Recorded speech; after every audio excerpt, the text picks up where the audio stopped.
My name is Mutuma Gishuru. Welcome back to Democratizing the Gospel. This is where we endeavor to make the requisite value of the gospel accessible and functional for everyone, such that the impact of the gospel in society becomes overwhelmingly apparent.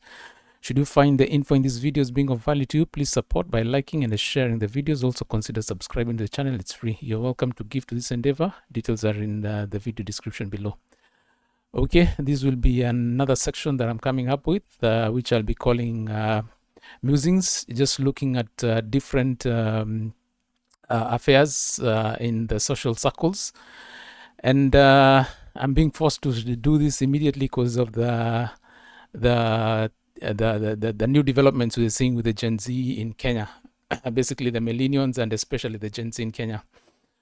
Okay, so from where I sit, first of all, I have to congratulate the Gen Zs for the protest that you're doing. That is very impressive, considering for the duration. I'm basically a millennial, but for the duration that I've existed and seen the political scene ever since I was much younger, protests were equal to riots. But for the first time, I'm seeing a situation whereby and especially political protests. For the first time, I'm seeing a situation whereby political protests are not equals to riot, are actually where we are seeing cars passing by, matatus passing by, and all those things. That is very impressive. And shame on people like Echungwa and all other politicians, or even the other generations, the older generations, which cannot be able to notice that. What we saw with things like Sabasaba, what we saw with the previous other kinds of situations, even for the IPPG, somewhere here in the late 90s and all that. Every time protests were basically riots. It was basically death and loss and all these things. So when someone is trying to trivialize you and tell you that protests, how can protests be someone being dropped by an Uber and going to KFC?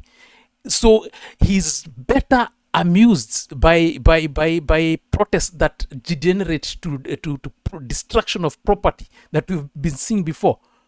What kind of nonsensical thinking is that? Convoluted thinking is that? Very shameful. So congratulations, first of all, on that. And I am really liking the energy. I'm liking all those things. The only thing I'm seeing that is lacking is a wisdom to understand what way forward to be able to chart a way forward. I've been trying to just put an ear on the ground and listen to a few things here and there. Look at the news. Yesterday I was also on Kibe's open mic, as in on Twitter Spaces, open mic Fridays, listening to what people have to say. And I can basically, what I'm seeing is that there is no concrete way forward, and that is some of the things that I want to be able to put out, some just suggestions on a concrete way forward. So number one, first of all, you need to understand how is it that this that your older generations have some of them are not particularly amused by what is going on. The reason is because they become conformed. They've become conformed. They've conformed to mediocrity. That is what has happened. Interestingly, it is them when they were younger, just about the same age, back in the late 80s, when they were fighting for multipartyism, and later on when they were fighting to get Moi out. And even at the time of Mau Mau, all those people were young. They were just about your age. But somewhere in between, they betrayed themselves. They betray themselves, and suddenly a political class forms and then goes up higher, betrays the cause. And that is why these people become disillusioned. And right now they're disillusioned. They're thinking it's the same thing with you. You don't have to go the same way. You don't have to go the same way. And that is what I want to give you the wisdom. I want to just show you somewhere a way forward that you can be able to chart for yourselves at this point.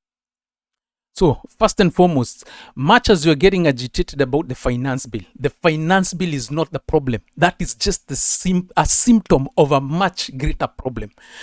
The much greater problem is what Jimmy Wanjigi has been talking about, the odious debt that he has been talking about ever since, I think that was late 2021. That is the problem. That is the biggest problem, because you're finding up to 70%, between 60 to 70% of our revenues are going into paying debts that never even came into the country. You get?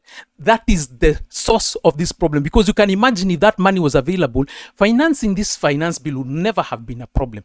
So don't be so taken aback. Don't be so taken aback by the finance bill, in as much as you want them to reject it. And yes, push on to reject it, because at the end of the day, that is odious debt is what they should have been going for. Actually, Ruto, when he was campaigning, that was one of the things that was one of the issues that he had raised in the manifesto, that they were going to look into matters of state capture, which apparently has taken a backseat. Actually, not taken a backseat. It has been thrown off it's no longer within his radar. That is no longer a discussion that they are having. You get? Then number two, Jimmy Wanjigi also presented his documents to Parliament. I think it was earlier this year. What have they done about it? Nothing. But they are so quick to pass that bill. You get? They knew this bill, a finance bill is coming, and they will be able to try and look into that particular issue. But they're not looking into that. So now, I want us to look into why. So first of all, we need to understand the kind of problem we are in. The kind of problem we are in, the problem we have with the political class is the political class owns the electorate. So you need to first of all capture this and understand how this works. How this works is because they fund, they give you handouts during campaigns and everything. They come and give you handouts, your 500 shillings, your 200 shillings, your 1,000 shillings, your t-shirts and all these things. Once they've done that, remember, they own you now. So they've always been pumping money downwards. So and number two, actually another thing that especially Gen Z, you should be very careful about. You need to understand who you are dealing with. William Samoei Ruto is a very shrewd politician. It is not when he was campaigning to be president. He knows exactly what it takes to be president in Kenya. That is why he made sure he had a strong party and fielded candidates left, right, and center to ensure that he's able to take the parliament. Meaning what? He owns that parliament. You get? And how does he own it? He owns it because his party is the one that financed these people to run. Largely, most of these parliamentarians, the ones that are voting yes and everything, most of them, they've been funded. They've been helped by his party.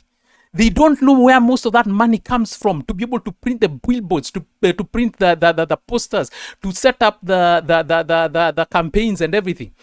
He has been funding them to a large extent. That is why you can see where their loyalty lies. He that pays the piper calls the tune. He's the one that has been telling them and giving them intelligence of where to get the money and everything, so that they can be able to dish out the money left, right, and center. So our current problem, ever since back then, since multipartyism started and even beyond, the problem has been the political class owns the electorate. They'll give you your handouts, you'll give them the votes. Again? And once that happens, guess what?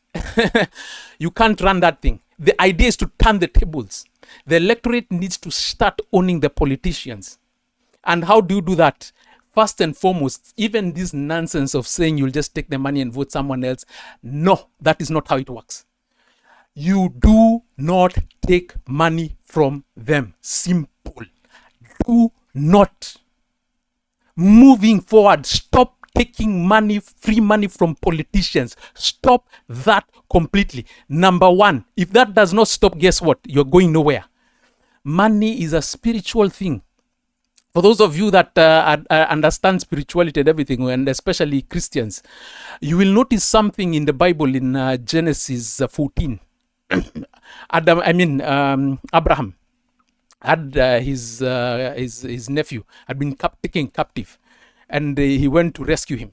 And when he rescued me, it's basically the city that was in, and many other cities. There were about 5 cities that were captured. There was Sodom, Gomorrah, and I think 3 other cities that were captured. And the people are being deported away. I think it was by Chaldeans or something like that. So Abraham arranged for about a force of 300 men, and they went and they were able to get everything back. They smote everyone and started bringing everything back. As they were coming back, the king of Sodom and Gomorrah went to meet him. But the good thing is, Adam met with a figure called Melchizedek, who's said to be a typology of Christ, and he gave him a tithe. When he gave him a tithe, he was able to and then they broke bread with him, and then that's when after he'd finished that engagement, that's when he met with the king of Sodom. Guess what the king of Sodom was offering him? Told him, you keep the people. I mean, you keep the wealth. Give me back the people. But Abraham was wise, and I think that wisdom emanated from his engagement with Melchizedek, who's a typology of Christ. So actually, that is the first time we see tithe in the Bible. Out of that encounter, that is when basically I believe out of that encounter is when he got the wisdom that he should not take money from him, because should he have taken money from him, what would have happened?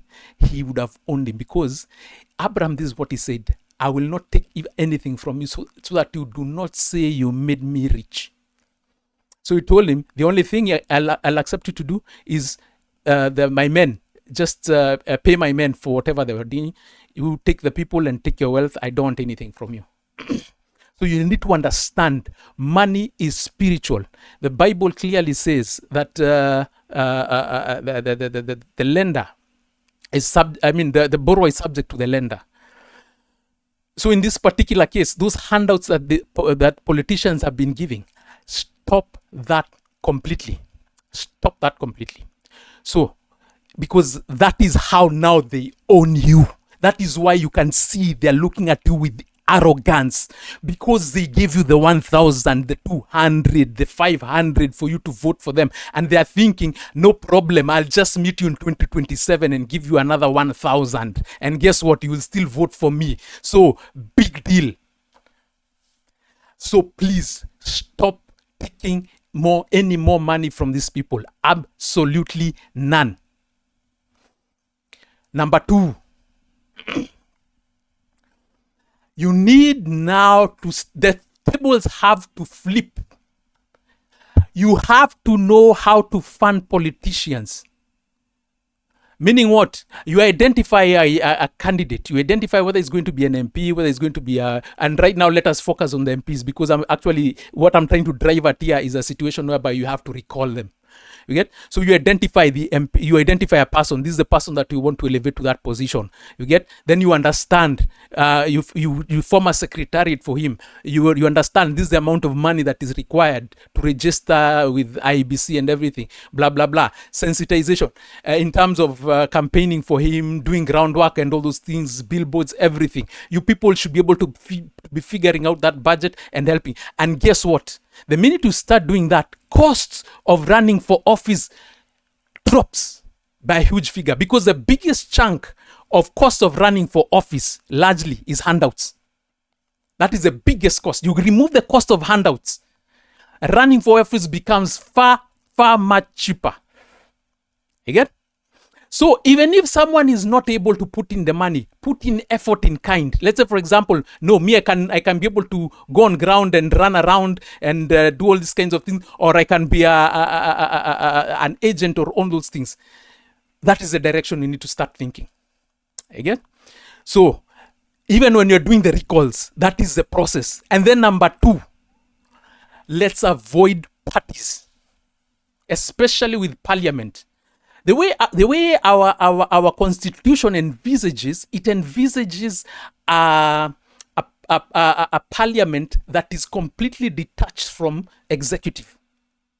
But unfortunately, should you use parties to install members of parliament, what basically happens is, because these people are more beholden to their parties. They're taking direction from their parties. And especially if the president is of the same political party, guess what happens? They're going to be whipped by that president. That president is the one who's going to be giving them direction. This is the direction you're going. This is the direction you're going. So what we need to be doing is we need to detach the executive from the from the legislature. That is parliament. We need to detach those two. And this is how we do it, by bringing now independent candidates who are owned by the people, financed by the people, installed by the people, elected by the people. You get? So basically, the next thing, so the agenda now for the next thing that people need, you Gen Z need to start looking at, is sending each and anyone that voted yes, you need to start working on recalling them. And I don't think this is going to be a very tough thing, because gathering signatures, that come up with an app, or whether an online app or something, to be able to collect the data, scan IDs, collect signatures, ID numbers and names and everything. And then the best part, when you're collecting it electronically, you can present it in both formats. You can present it in electronic format and you can present it in print format. You get? Depending on exactly how IBC wants it. And you tell IBC they're not supposed to be taking a lifetime to be able to do a comparison, or rather to get a correction. I mean, a comparison between the two, so that to verify that you have the required signatures to be able to recall an MP. Again, so as you are collecting signatures, the other thing is to identify a candidate. So you can have a main secretariat of the country, and then you can have chapters of the secretariats for the different constituency, and even lower secretariats for the different wards. Should it be wards? Yeah, it should be wards. The constituency, then the wards, the different constituencies in the wards. You have secretaries to be able to work on that. Again, and the reason I insist that recalls should start immediately, as in the thinking in this direction should start immediately. Remember, I said Ruto is a very shrewd man.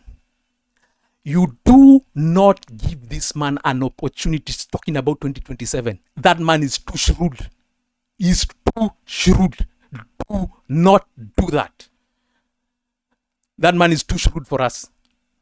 This guy, we need to take the parliament from him. And then number two, the idea is, I'll give you a good example with APAC. For those who don't know, APAC is, just a minute. I was talking about APAC. So this is it. American Israel Public Affairs Committee. So APAC is a lobbying group that advocates pro-Israel policies to the legislative, executive, and executive branches of the United States. So we can imagine, this is a foreign lobby group that is basically lobbying for policies that will favor a foreign country. Basically, this is a very satanic thing that they're doing. But what I'm saying is, we need to adopt the strategies, because for us, we are lobbying for ourselves. So we need to adopt the strategies. So there's an interview that was done by this guy. What's his name? Oh yeah, the interview was done by Tucker Carlson. Yeah, Tucker Carlson.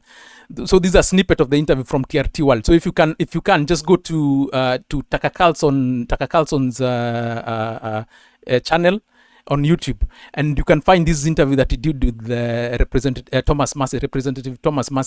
And Thomas Massey, he was the one that was explaining to him that every congressman has an APAC representative. They have a babysitter, someone they have to consult with regards to what? With regards to policy, any policy that they want to be to be pushed or to be passed with that favors Israel. These are the people. They have someone who is attached to every representative. They have about 100 representatives, I think, in Senate. I mean, they have about 400 and something representatives in the lower house, and the other about 100 in Senate. So they have people attached to them, at least one person each. You get? So it's the same strategy we need to adopt, but this time we don't necessarily have to go that far. The key, the reason why I actually was bringing this is for the purposes of showing the power of AIPAC. The power of AIPAC is not into getting someone elected. That is not where the power is. The power is into punish you, to get you off your elective seat. And that's the thing I want to tell you about. We need to exercise the power of punishing them, because that is the only way that the political class will be able to bow to your interests. That is the only time that they'll be able to work for your interests. The reason why right now they don't care about you, because you will take them nowhere.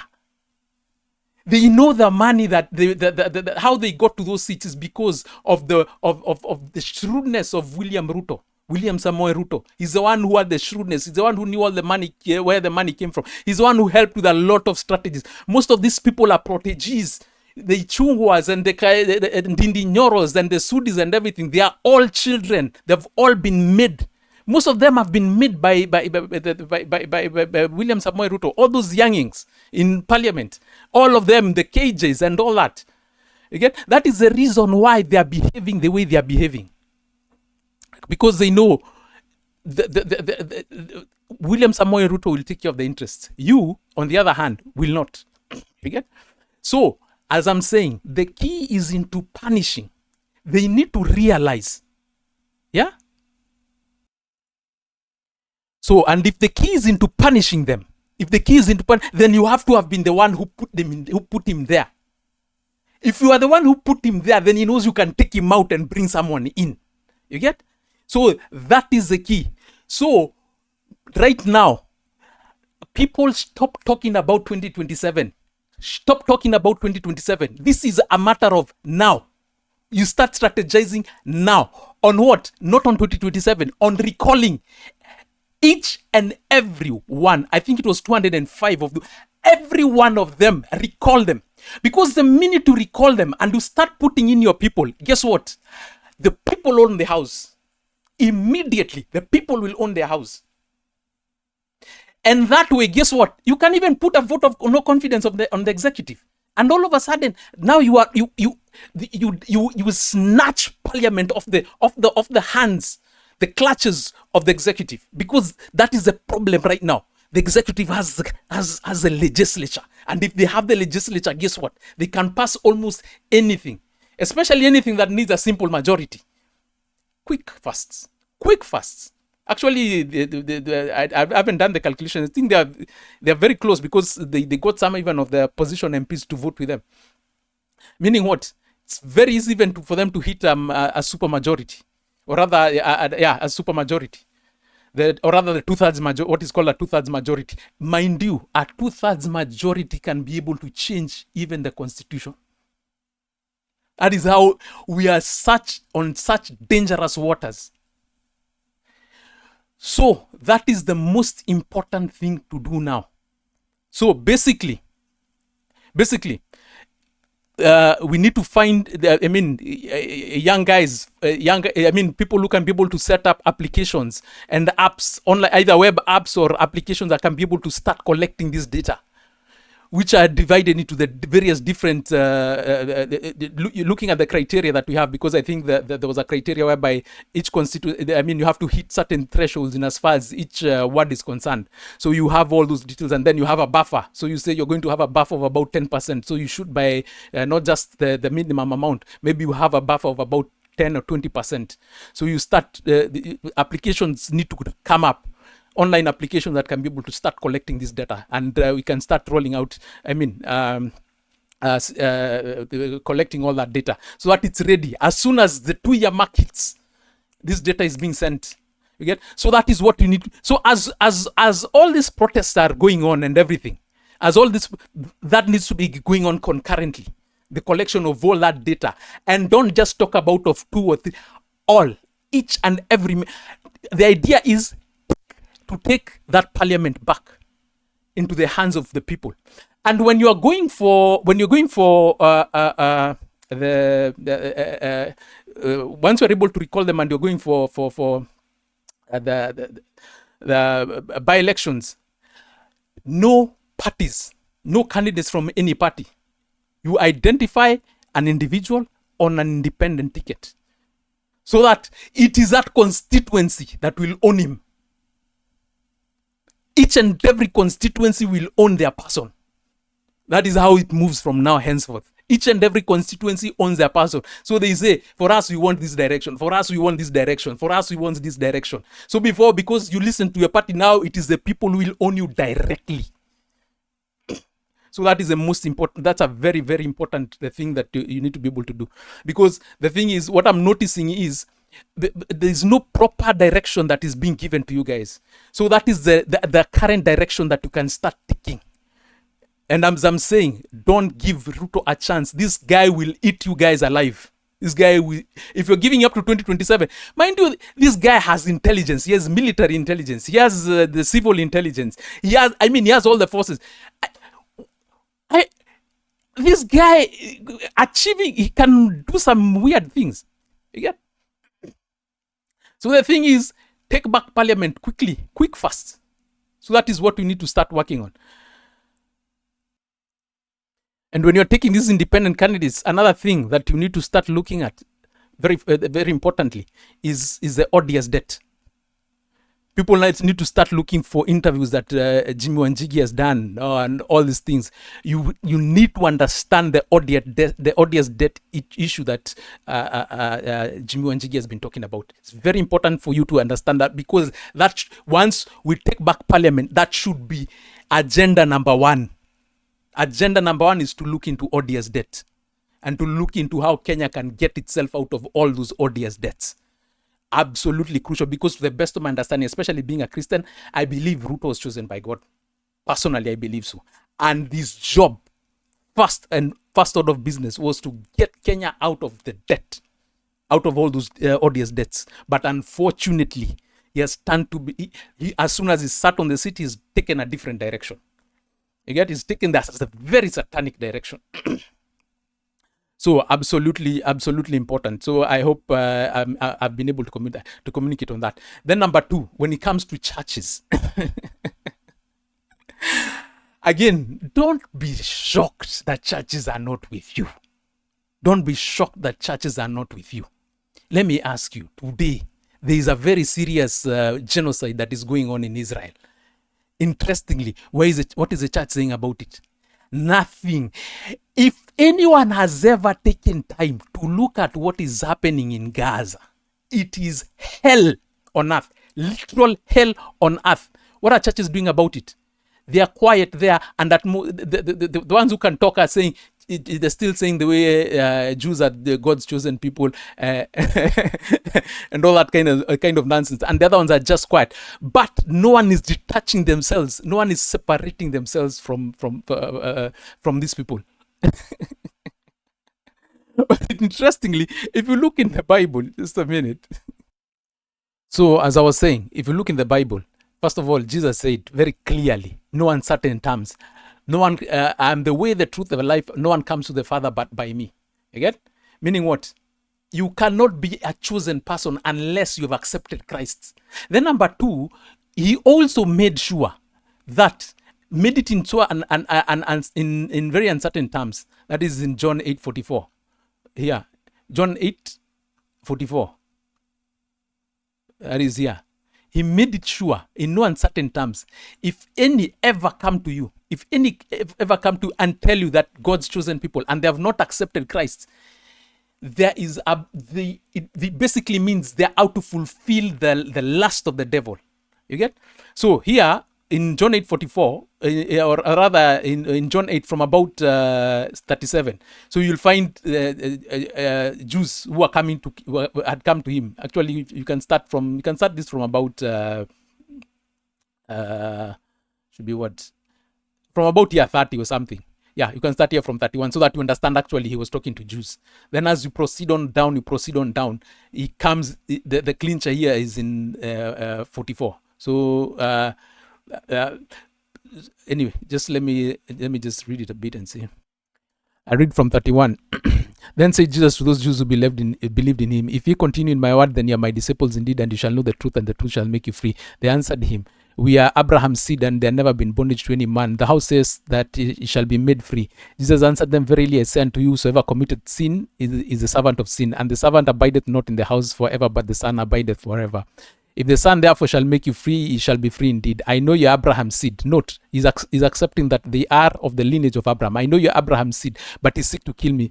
I speak which I have seen with my father, and ye do that which you have seen with your father. They answered and said to him, Abraham is our father. And Jesus said to them, if you're Abraham's children, you do the works of Abraham. So he's telling them, the way you're thinking, you're not thinking the way you should be thinking, like Abraham's children. Your lineage is of Abraham, but your mind is not of Abraham. But now you seek to kill me, a man that has told you the truth, and have that which I have heard from God. This did not Abraham. You do the deeds of your father. So he's telling them your thoughts are different. They're not the same as that of Abraham. So your thoughts have a different source, have a different father. Then they said to him, we're not born on fornication. We have one father, even God. Then Jesus said unto them, if God were your father, you would love me, for I proceeded forth and came from the Father, neither came I of myself, but he sent me. Why do you not understand my speech, even because ye cannot hear my word? Ye are of your father, and this is the most important part, ye are of your father the devil, and the lust of your father you will do. He was a murderer from the beginning, and abode not in the truth, because there was no truth in him. When he speaketh a lie, and speaketh of his own, for he is a liar and the father of it. What am I saying? Jesus clearly here told us, if anyone ever comes suggesting that they call themselves God's chosen people, if any ever comes and says they are God's chosen people, and they cannot accept Christ, meaning what?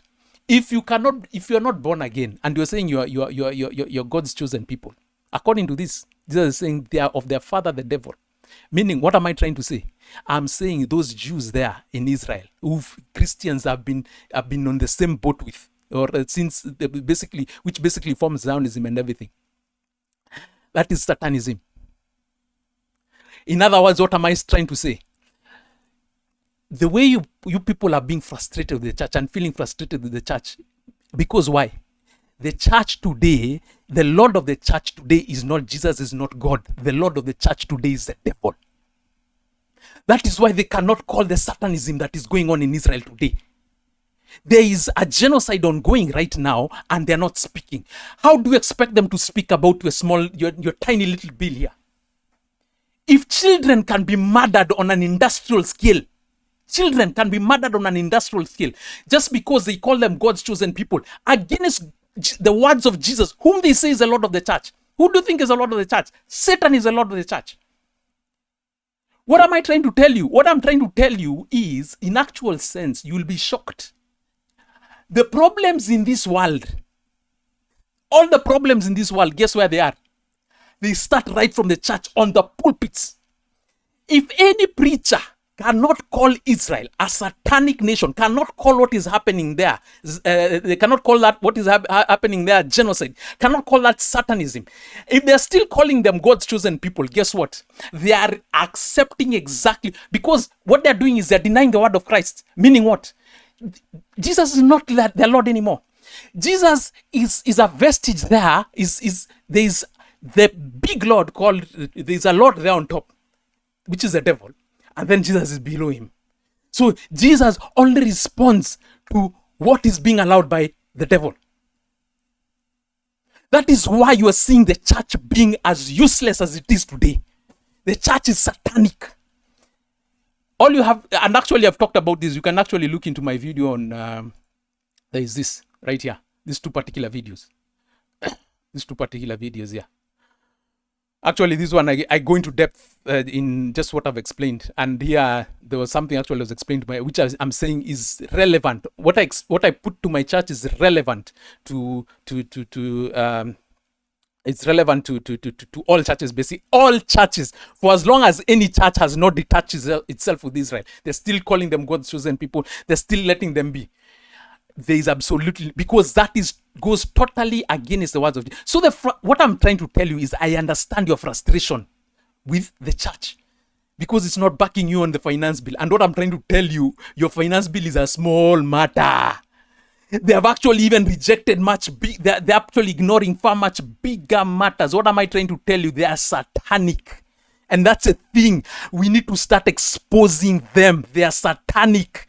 All the problems on this world. You just go through these videos. You'll understand exactly what I'm trying to explain. Okay?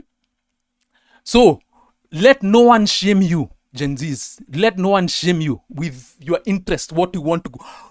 What you are doing is God's work. That is what you're doing. That is, all those generations have failed. The church itself has failed. And that is why God has put that fire in you. And that is what you need to take it to the end. And to the best of my understanding, this is our last opportunity. This is our last opportunity. So keep that fire burning. Keep that fire burning. No talking about 2027. It's about sending the whole crop. Everyone that voted yes needs to be sent home. So we need to start setting up structures. Whoever we can be able to start coming up with an electronic way of being able to collect these things online through apps or something like that, immediately start doing that. We start collecting the necessary required signatures, showing the complete with a progression bar, so that we're seeing where we are. Give it a buffer of 10 to 20%. Collect all the data, so that as soon as the 2-year mark we have achieved the 2-year mark, immediately you start submitting the required documentation. Immediately all required documentation is being submitted. The idea is, punish these people. They need to feel your weight. They need to feel your weight.